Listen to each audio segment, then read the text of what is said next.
welcome to this new Man of War video. And as you can see, I have just started a game with the new upcoming faction, the Soviet Union. And at the beginning of the game, the Soviet Union can deploy conscript squads, which is made of 8 men, but only half are armed. And then you can deploy Maxim MG, which is a very old model of MG with a limited arc of fire. And then you can deploy an AT rifle squad.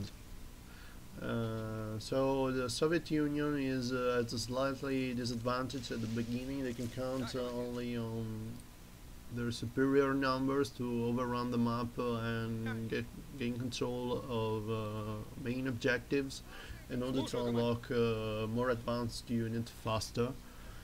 And so the best tactic is basically to send your conscript everywhere and to conquer the objectives as fast as you can. And the conscript squads are very cheap, so you can do that easily.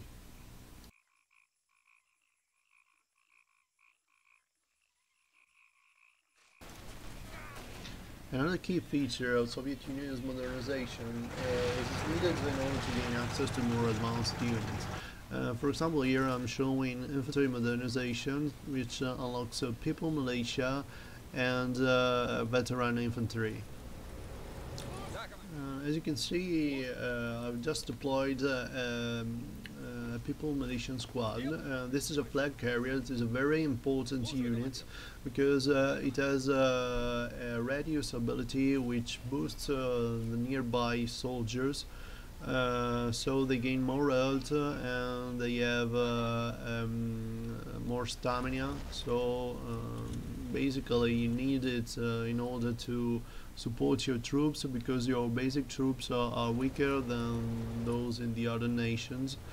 So you get them with infantry modernization 1. There are 2 level modernizations for each kind of reinforcement. So modernization is really a key feature of this faction.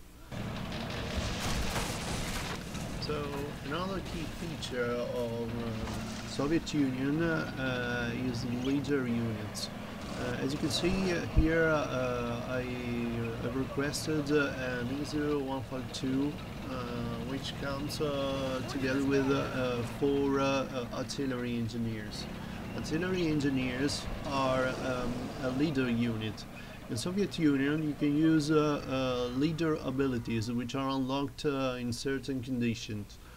For example, if you own 4 artillery engineers, you unlock artillery barrage, creeping artillery, sorry, and you can use it for free. All leader abilities are free, and you can use it whenever the conditions on the leader unit is met.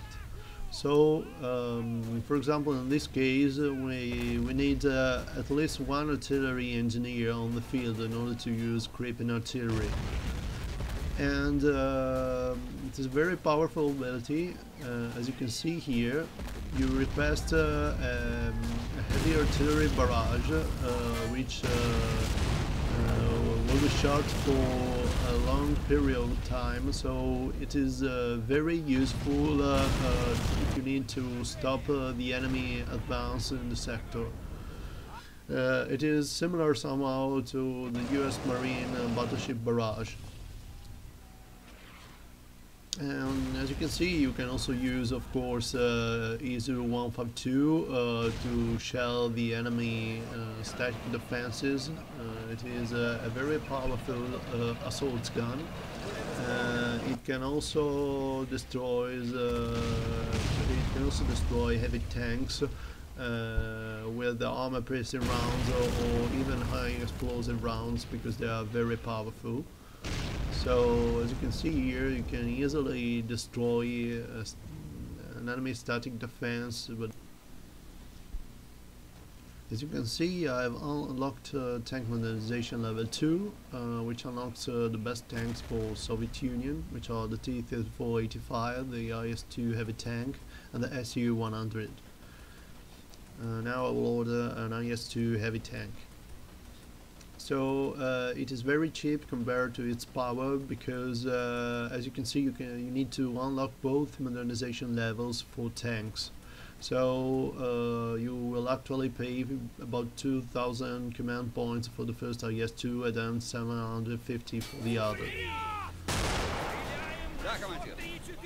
And now we can see some support operations. In this demo I've unlocked the Soviet war machine support operations. The main ability is the double production, which allows you to get 2 tanks for the price of 1. So actually when my IS-2 will be deployed, I will get 2 of them. And it is a very powerful ability because it allows you to overrun your enemy with a lot of tanks. And after that we have raw materials, which allows you to pay to get 5 random tech points. Then we have a land lease, which deploys a heavy Sherman M4A2 with soldiers armed with bazookas.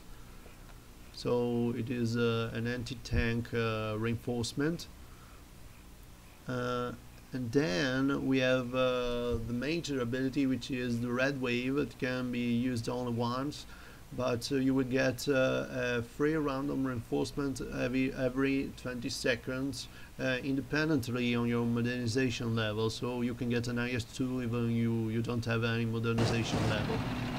As you can see, I got 2 IS-2 heavy tanks because the double production is active. So this is basically all about Soviet Union. I don't know when I will be able to release the next patch, but it will be within 2 weeks. So stay tuned for further updates. Thank you and goodbye.